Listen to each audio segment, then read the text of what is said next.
Ang kwarisma ay hindi tungkol sa komplikadong espiritualidad.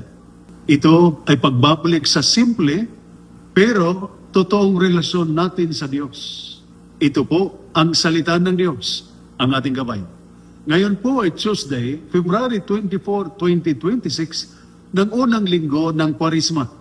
Sa ating mga pagbasa mula sa banal na kasulatan sa araw na ito, ay nagtuturo sa atin ng dalawang mahalagang bagay. Ang salita ng Diyos at kung papaano magdasal o manalangin. Una, ang salita ng Diyos ay hindi nasasayang. Sa ating unang pagbasa mula sa aklat ni Propeta Isaias, chapter 55, verses 10 to 11, sabi ng Diyos, kung paanong ang ulan ay bumabagsak at pinapabunga ang lupa, ganon din ang aking salita. Hindi ito babalik ng walang bunga. Sa serbisyo ninyo, may mga panahon na parang walang nangyayari. Paulit-ulit ang problema sa unit, paulit-ulit ang stress sa duty, paulit-ulit ang pagod sa isip at damdamin, paulit-ulit ang alalahanin sa pamilya. Minsan, iniisip natin, may epekto pa ba ang pagdadasal ko? May nagbabago ba talaga? Ngunit, malinaw ang sinabi ng Diyos. Ang salita ko ay may ginagawa kahit hindi mo nakikita. Parang ulan sa ilalim ng lupa. Parang binhing tumutubo ng tahimik.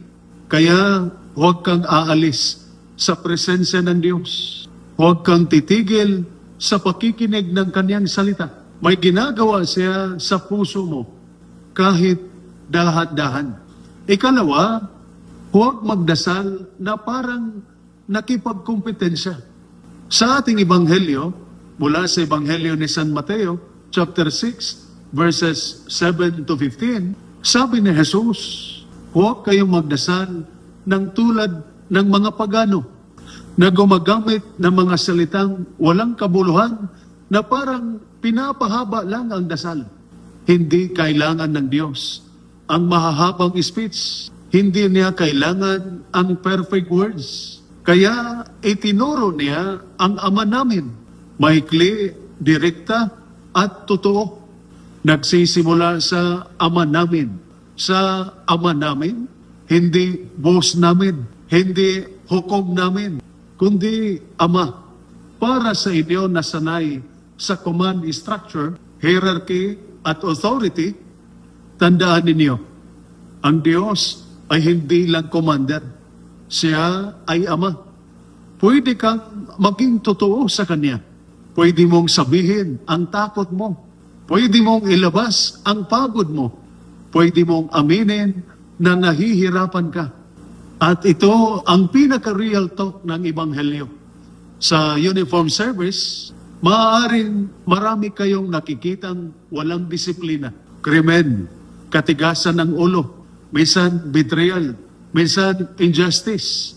Madaling mag-ipon ng galit, madaling magtanim ng sama ng loob. Pero tandaan mo, ang hindi pagpapatawad ay mabigat dalhin. Hindi ibig sabihin na tama ang ginawa sa iyo. Ang ibig sabihin ng pagpapatawad ay ayaw kong kontrolin ng galit ang kapayapaan ko. Para sa pamilya ninyo, minsan may tampuhan dahil sa pagod, stress, o kakulangan sa oras. Ang pagpapatawad ang nagbubukas ng puso para gumaan ang buhay. Ang kwarisma ay panahon ng pagluluwag ng dibdib para sa mga sundalo, police, Coast Guard, jail officer, firefighter, at lahat ng nasa serbisyo. Hindi kayo robot, tao kayo. Hindi kayo immune sa pagod at trauma. Hindi kayo bato. May puso kayo. At sa inyong mga pamilya, hindi madali ang maghintay at mag-alala.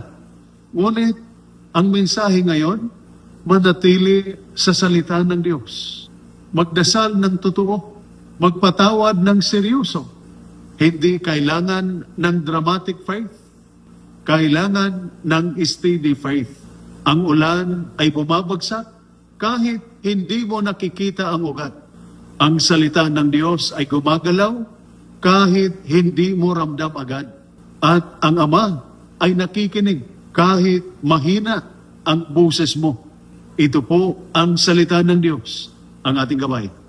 Manalangin tayo. Ama naming Diyos, sa gitna ng aming tungkulin at pagod, turuan mo kaming magdasal ng totoo. Palabutin mo ang pusong matigas at pagaanin mo ang galit na aming dala. Sa aming serbisyo at sa aming pamilya, manatili ka nawa bilang aming lakas at kapayapaan sa pamamagitan ni Kristo na aming Panginoon. Amen. At sumainyo at sa inyong pamilya ang pagpapala na makapangyarihang Diyos, Ama, Anak, at Espiritu Santo. Amen. Santa Maria, Ina ng Diyos, ipanalangin mo kami. San Miguel Arcangel, ingatan mo kami. Amen.